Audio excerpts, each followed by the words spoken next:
não é uma escolha tão simples. Ah, não, vou de Varela e é por aí. Peraí, Porque vai segurar o jogador achando que pode estar com uma vantagem que vai ter que segurar, não dá. Mas o técnico precisa trabalhar com esse cenário. Isso é o planejamento do jogo. Porque é um jogo de altitude, envolve desgaste físico. O técnico precisa contar com todos esses cenários e até calcular também, se eu tiver em desvantagem, como que eu saio? É melhor ter o Ayrton Lucas. São escolhas que parecem óbvias ali pro torcedor. Vai jogar fora de casa contra a LDU, vai de Varela, mais defensivo. Mas o técnico precisa ter em conta e olhar também o desgaste entre jogadores.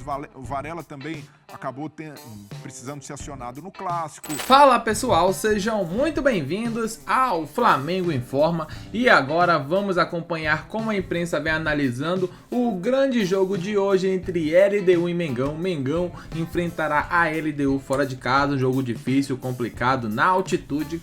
A gente sabe que nunca é fácil jogar lá e hoje não será diferente. As últimas informações, escalação do Flamengo, palpites ali também para o jogo, se eles estão animados ou não, é o que vamos ver no vídeo de hoje. Então pedimos que deixe o like, que inscreva-se no canal, assim vocês não perderão nenhuma novidade sobre o mais querido do Brasil. Lá na ESPN eles debateram e é isso que vamos acompanhar a partir de agora. O link lá da ESPN estará aqui na descrição, assim vocês poderão acompanhá-los na íntegra. Então sem muito mais enrolação, vamos direto pro vídeo, ver as últimas informações direto lá de Quito e também o que esperar do Flamengo treinado por Felipe Luiz. Bom dia, Abel, bom dia a todos. O Flamengo entra em campo hoje aqui em Quito, no Equador, enfrenta a LDU pela Conmebol Libertadores, jogo com transmissão ao vivo da ESPN e do Disney Plus a partir das 7 horas da noite. Partida fundamental para o Flamengo, que no último jogo da Libertadores perdeu em casa para o Central Córdoba. O Flamengo é o terceiro colocado do grupo C, fora da zona de classificação, enfrentando a LDU, que é a líder do grupo. O Flamengo fez um treino ontem no estádio do Independente Del Valle, na preparação para essa partida importantíssima na altitude, 2.850 metros acima do nível do mar. Dois jogadores que sentem bastante altitude não viajaram para o Equador, o Alan e o De La Cruz. Além deles, também o Alexandro com edema na coxa é desfalque. O Flamengo trabalha para que ele esteja em campo no jogo contra o Corinthians. Flamengo e LDU já se enfrentaram 4 vezes em Conmebol Libertadores, 2 vitórias do Flamengo, 1 empate e 1 derrota. Na última vez que o Flamengo enfrentou a LDU aqui no Equador, venceu 3-2 na Libertadores de 2021. Felipe Luiz, hoje técnico do Flamengo, esteve em campo como jogador, assim como o Arrascaeta e o Bruno Henrique, que fez um dos gols da vitória. O Gabigol fez os outros 2 gols. Flamengo contra equatorianos na Libertadores, larga vantagem para o Flamengo. São 20 jogos entre Flamengo e times equatorianos na história da Libertadores, 14 vitórias do Flamengo, 1 empate e 5 derrotas. O Flamengo foi eliminado pelo Emelec na fase de grupos em 2012. Na Libertadores de 2019, novamente enfrentou o Emelec nas oitavas de final. Era o começo do trabalho do Jorge Jesus, todo mundo lembra, o jogo foi para os pênaltis. O Flamengo acabou avançando na caminhada para o título da Libertadores de 2019. Na Libertadores de 2020, o Flamengo foi goleado pelo Independente Del Valle por 5-0. No jogo do Rio de Janeiro, goleada do Flamengo contra os equatorianos por 4-0. Esse histórico do Flamengo contra a LDU. LDU que é dirigida pelo Pablo Vitamina Santos, técnico conhece bem o Flamengo. Na última Libertadores, 2024, ele dirigia o Palestino, enfrentou o Flamengo 2 vezes na fase de grupos, 1 vitória do Flamengo, 1 derrota e tem o atacante, o paraguaio, que é o Haaland paraguaio, o Alex Arce, fez 2 gols na vitória contra o Deportivo Táchira da Libertadores, 3 assistências na última partida da LDU, vitória contra o Alcas no Campeonato Equatoriano por 3-1. Então são os ingredientes para essa grande partida fundamental para o Flamengo, hoje à noite, 7 horas da noite, transmissão da ESPN e do Disney Plus, LDU e Flamengo pela Conmebol Libertadores. Abel. Obrigado, bom dia, Mendel Bidlovski, professor Celso Zelt. O Flamengo perdeu ali o último jogo para o Central Córdoba. 2 jogos, 3 pontos. Ganhou do Táchira na primeira rodada, né? Fora de casa. Perdeu em casa para o Córdoba. Hoje, se perder, complica, mas é lá em Quito, professor. E está se falando muito da altitude e pouco do adversário, né? O adversário... É porque a altitude faz parte do adversário, professor. Tradicionalmente, o adversário já é forte e agora é ainda mais forte que aquela LDU que tem dado tanto trabalho para brasileiro, né? No começo do programa eu falei que dos 13 brasileiros que foram para lá, só 6 conseguiram vitórias até hoje. O Santos, o Sport Recife, o Cruzeiro, o Grêmio, o Corinthians e o Flamengo do Rogério Ceni. Desculpe interrompê-lo rapidamente. Se 13 foram e 6 ganharam, não é só. É menos da metade. Quase metade, professor. É menos da metade. Eu acho que a diferença entre o futebol brasileiro e equatoriano pedia mais, né? Mas isso também por qualidade do adversário. E quem não ganhou lá é tudo bicho grande. Fluminense não ganhou lá. Até ganhou um título na volta aqui, mas lá não ganhou. E tinha perdido uma Libertadores. O São Paulo, recentemente, foi para lá e não ganhou. O Botafogo, na Sul-Americana, foi para lá e também não ganhou. Então o páreo é muito duro. Agora É a prova que eles nem sempre a gente tem que atribuir tudo de bom da LDU à altitude, é que eles ganharam do Fortaleza final da Sul-Americana, que foi jogo único e não foi em Quito. Então, Onde que foi? Eu nem lembro. Foi em Maldonado, no Uruguai. Foi perto de Punta del Este, né? É, Maldonado é coladinho ali, mas é Maldonado, não é Punta. Tem gente que fala, em Punta, não é em Punta, é em Mas Maldonado. se eu não me engano, é uma província. Punta del Este acho que fica dentro da... Mas do não é, estado. o campo no Maracanã, no jogo da volta, uma goleada também de 4-0. Mas perderam, acho que de 5-1. A altitude lá complica, mas tem o time também, né? É um time de respeito. Esse time que manteve mais ou menos uma base dessa campanha do título da Sul-Americana de 2 anos atrás. Tem lá o Dida Domingues no gol, né? O apelido dele, do Alexander Domingues, é Dida. e parece mesmo, né? Não Pela joga hoje. envergadura. Tá suspenso, né? Suspenso, Dida? Acho que tá suspenso. Então é uma baixa grave para eles. Mas tem o Ricardo Adê, o zagueiro haitiano, que é muito bom zagueiro. Tem o Gabriel Villamil, o volante boliviano, que chega muito na área, boa técnica, era jogador do Bolívar, a LDU foi buscar. Tem o Brian Ramírez, que joga aberto pela ponta direita, que é muito bom. Perdeu, não tem mais, né? Foi embora o Johan Julio, que era um dos principais jogadores do time, e esse saiu. E tem lá na frente o Alex Arce, que ainda tem como reserva, pode jogar um, pode jogar outro, o Michael Estrada, que é também um atacante de seleção, equatoriana e tal. Você adora Então, esse apelido, né, do Alex Haaland, Paraguai. Eu nem citei, você que citou agora. Não, você gosta também. E quem citou foi lá o nosso... Você já citou várias Mendel vezes aqui. Bidlovski. Tá lá. Ele esse ano está menos goleador. Ano passado fez 30 gols na temporada no campeonato. Esse ano não tem feito tantos gols assim, mas olha só, aumentou o número de assistências.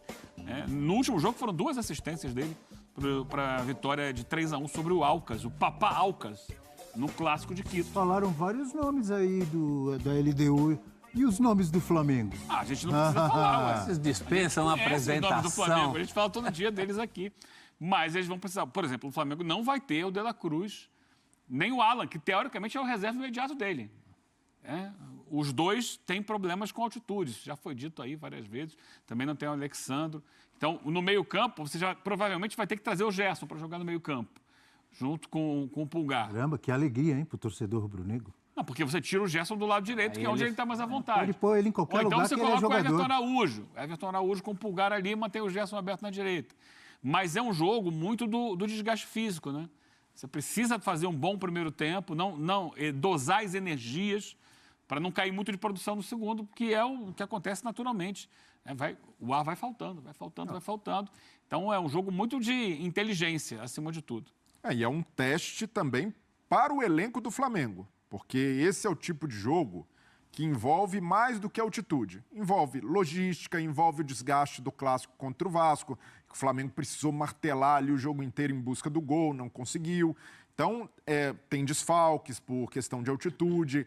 Então, para o Felipe Luiz, é esse desafio específico de Libertadores, que ele conhece muito bem como jogador, mas como técnico acaba impondo alguns desafios e algumas escolhas que são difíceis. Por exemplo, no lado esquerdo, não tem o Alexandro. O substituto é o Ayrton Lucas. Mas e aí? Você vai com o Ayrton Lucas, sabendo que ele é um lateral um pouco mais ofensivo, vai ter mais dificuldade de jogar com a bola, ou vai com o Varela, que é um lateral mais defensivo, que está indo bem improvisado ali do lado esquerdo, ou perde o Varela para um cenário de segundo tempo em que o Flamengo, quem sabe, abra uma vantagem ou precisa segurar. Não é uma escolha tão simples.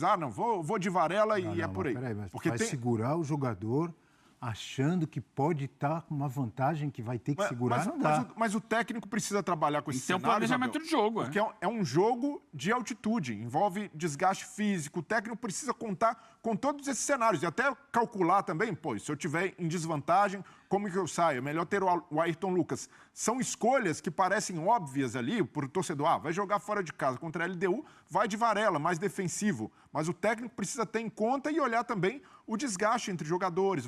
O Varela também acabou precisando ser acionado no Clássico. É esse tipo... Eu acho que o mais óbvio é o jogador da posição.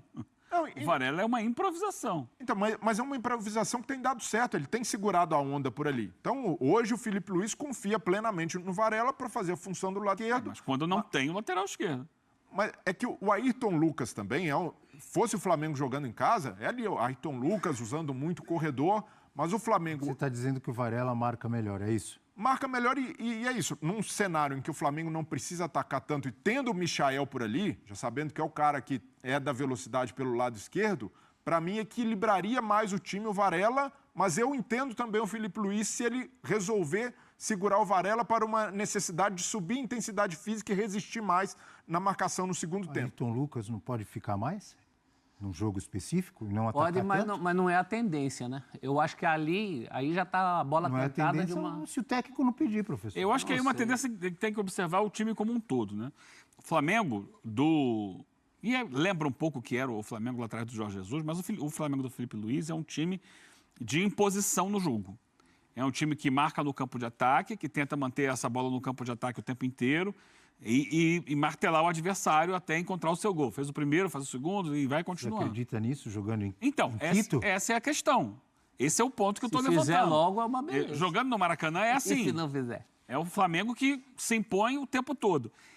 A condição da altitude vai dificultar o Flamengo. Então, qual vai ser o projeto de jogo do Felipe Luiz? Vai ser o mesmo? Tem que mudar. Acredito que não. E aí, como o Flamengo vai se adaptar a isso?